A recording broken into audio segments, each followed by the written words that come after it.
Hey and welcome back to Beer Babies, the podcast journey where we try to find the best beer that money can buy.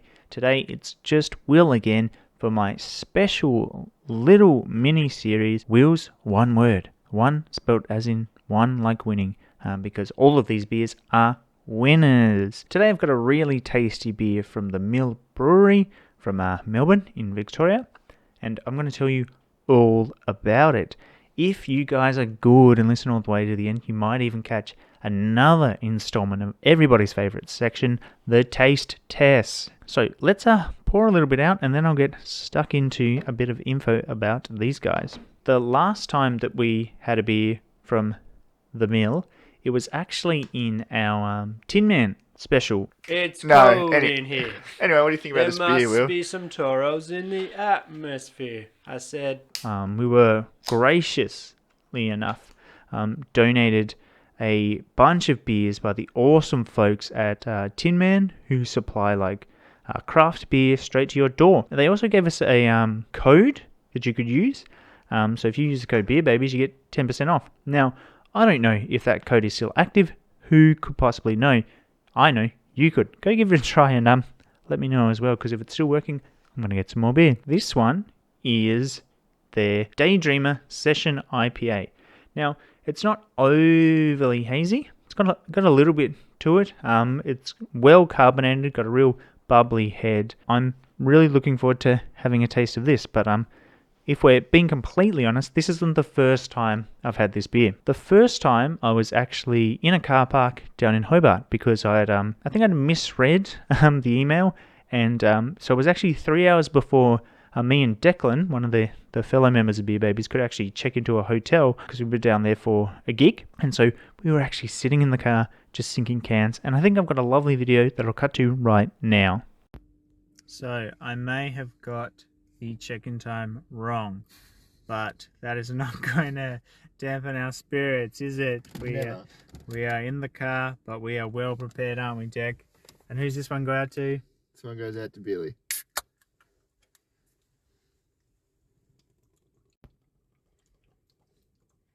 Smells right. Oh, it's cold. Woo! What do you think, Jack? It's pretty good. And who's it for? Quick. It's for Billy. This one goes out to you, Billy. Have fun in lockdown. Good morning. Good morning. So that was the last time I drank the Daydream, and this is a really nice beer. It's just it's a session IPA, and it's definitely hitting the session section. It's not overly hoppy. It's got just a sniff of bitterness. It's really thirst quenching, which probably isn't super required right now. I think it's currently like 10 degrees outside, and in my old crappy house it's probably not much warmer inside, but it's super drinkable. Like, this is a real sort of like hot weather beer. Like, this is like genuinely sort of beer I would write down so I remember like when summer comes back, because it's got that drinkability you get with like your Corona or like your St. George, or like, you know, those like really washed down beers, your 4X. But what it has over those beers is flavour. Like, this has got like a really mild pale ale kind of flavour without that sort of hard hitting bitterness, which I think is what is making it really drinkable for me. The Mill Brewery described this on their website by saying the Daydreamer Session Ale is the perfect session beer, low in bitterness with a beautiful fresh hop aroma, which is interesting because I am maybe let you guys behind the curtain. This is the second beer I've sampled tonight. It's definitely more bitter than the last one, but it's not like it's not intense. Like, it's not like grabbing me. And I suppose it's interesting that this one is a session ale too. I think traditionally session ales are sort of lower in alcohol content, whereas this is basically your standard beer. It's 4.6%, which is the same as most of your lagers or drafts or whatever you'd get out and about. So it's interesting that this session beer is the strength of just a regular beer. Again, that's potentially another win depending what your aim is. I think Billy would call that a win. Billy's big on the alcohol content. So I think that this beer is so drinkable while still having a pretty reasonable alcohol kick to it. I think would be put it pretty high up in his book. So I'll have to make sure I get a can his way. So I found on a website which I forgot to write down. So I'll put the name of it somewhere up here. A little bit about Session IPA and where that comes from. So on this website that I'm sure I just flashed to, the term Session IPA describes a category of beer marketed for the hop-dominant flavor profiles at sessionable levels of alcohol, while this is typically 3.2 to 4.6%. So again, these guys have sort of ridden right on the top of that alcohol percentage. This class of beer arose in 2010 out of the craft beer tradition as a reaction to the trend of increasingly strong beers and a greater public appreciation for hoppy profiles around the globe. So I think that's like a really interesting thing about craft beer. It always seems to be like something will become really popular, so then people will try to create the opposite. It's cool because there's always a market for it, which is what I really enjoy. I was getting really into like strong beers, and then I started seeing this trend of the like mid-strength hazies come out, which was a revolution for me because I could actually get through a few but still get those flavors that I was really after. The last time we talked about these guys, we were quite critical, I believe, of their IPA. But like I've said so far, this is a really nice beer.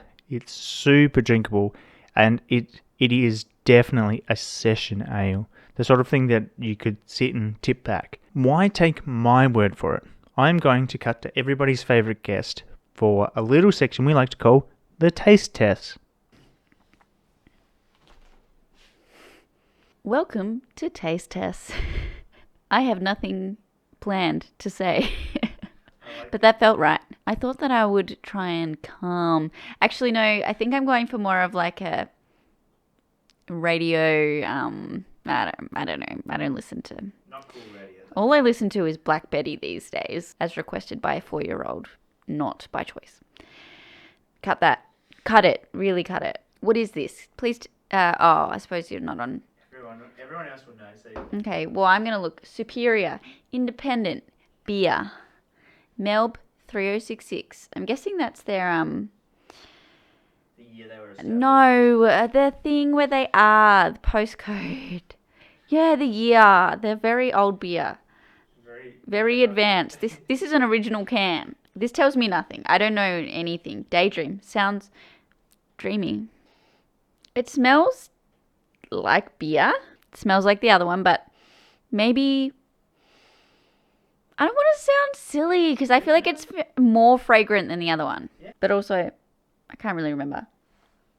I hit my teeth. Oh yeah, that smells not like much. And that smells more like much. It's bubbly. And actually, you know what? I think I like it better than the previous beer that I am referring to many times, not by name. Actually, no. No, I still don't like it. It's just like the initial taste is okay, but then after all the bubbles go and you swallow it, so I guess the aftertaste, it's just really gross. I don't like it, and Will told me to be honest, so I am. But I also don't want to hurt anyone's feelings, so I don't know what to do. And I've been learning a lot about people pleasing, and I think that's what's happening now. So I'm going to be honest, but also I don't want to hurt anyone's feelings. Oh my God. I don't like it, and it tastes like beer, and I think that's the problem. For those true fans, oh no, true fans, is that?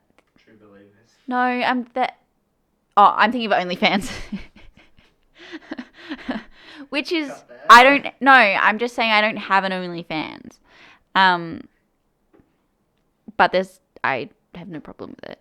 Cut that. Cut it all. No, don't cut it. There's nothing wrong with me saying that. I just feel like I feel silly.